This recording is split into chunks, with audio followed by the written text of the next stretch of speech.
భారత్ను మళ్ళీ దెబ్బకొట్టిన అమెరికా అధ్యక్షుడు ట్రంప్.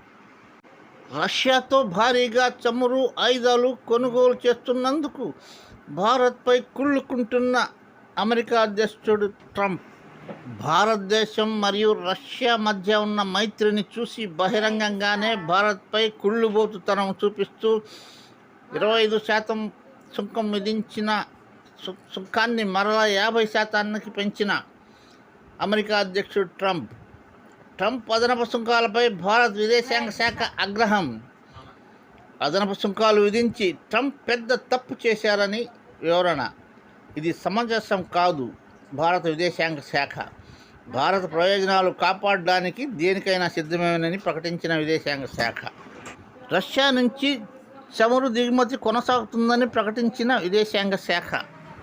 ఈ నెల 31వ తేదీన డ్రాగన్ దేశం చైనాకు ప్రయాణమవుతున్న భారత ప్రధాని నరేంద్ర మోడీజీ 31వ తేదీ 2 రోజులు చైనాలోనే పర్యటిస్తారు. ట్రంప్పై ఆగ్రహంతో ఉన్న భారత ప్రజలు ప్లీజ్ సబ్స్క్రైబ్ చేసుకొని ఒక లైక్ కొట్టి బెల్ ఐకాన్ నొక్కండి. ఒక ముఖ్య విన్నపము, చిన్న పిల్లలను మొబైల్ నుండి చాలా దూరంగా ఉంచండి ప్లీజ్.